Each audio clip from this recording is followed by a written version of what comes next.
I got everybody's attention on that. They put the chicken down. Single women, the way you get a man is, you get him off the boat like I did. I said that in front of my husband one day. He says, honey, I didn't come on a boat. I came in an airplane. I said, you sure did.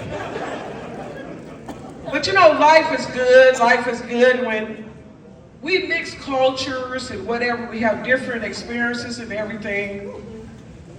You know, every winter we like to go butcher a hog or a cow. Anybody do that? Yeah. Used to. And so that was a way to save money. And I just thank God for my husband, because even though he's moved over here in the States, a lot of his ways are still back in Africa. And I'm appreciative. Sometimes. But I am appreciative.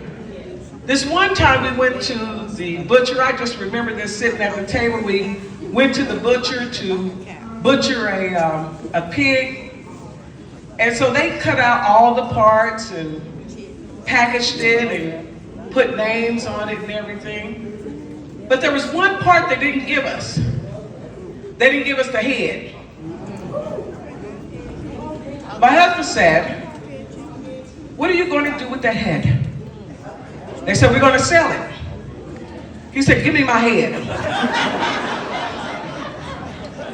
So we got the head home, and one of my daughters, you know how our kids move back and they move all their stuff back from college and everything. Some of us still got our children's college stuff and their apartment stuff and their house stuff.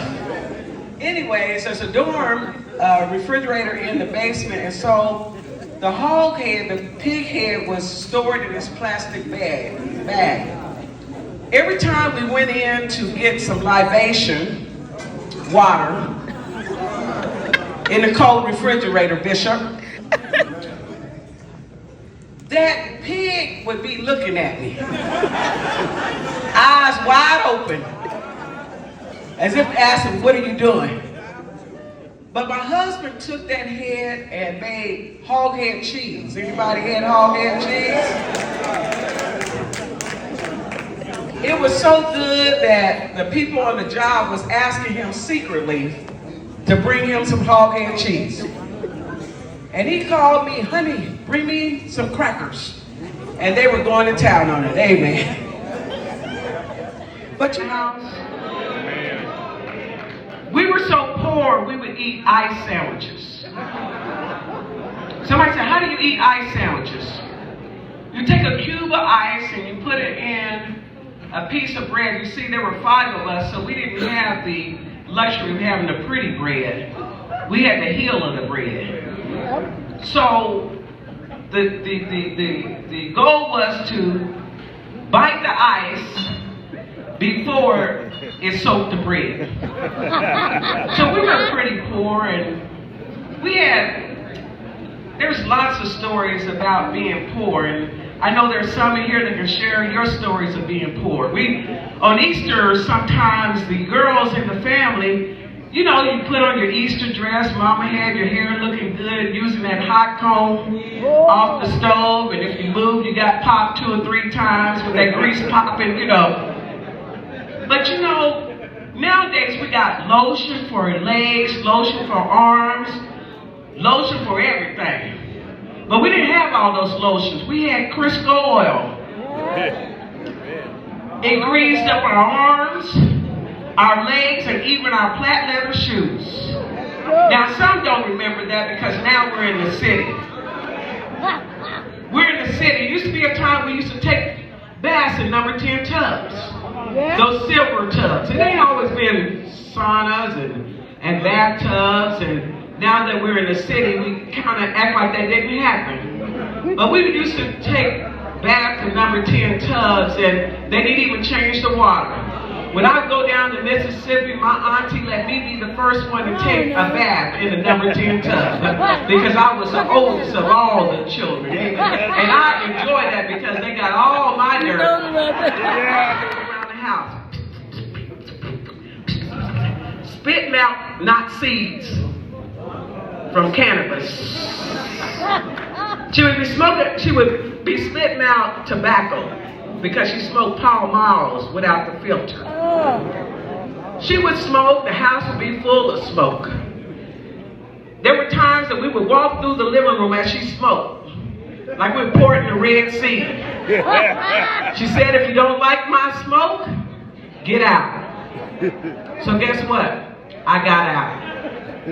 So this particular day, I was going to run away, so I went to the chest of drawers and I got my clothes and I put them in the Kroger's basket, Kroger's brown bag, because they didn't have plastic back then. I put my clothes in the bag.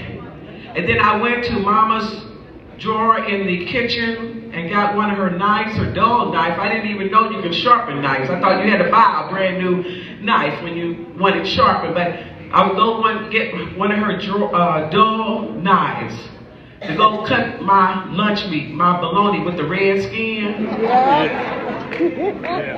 Do I have a witness? And take that knife and cut that bologna. And I wanted to make it thin like they did at the corner store, but it would be thick. So I put it on some bread. There was 5 in our house, so I put it on some bread, but I couldn't get the pretty bread. Once again, I had to get the corner of the bread because there was 5 children. So I took that bologna, I put it on that bread. I put some mustard on that bread. Yeah, that's good. I couldn't find no aluminum foil or any saran wrap, so I had to use the bread wrappings to wrap up my sandwich.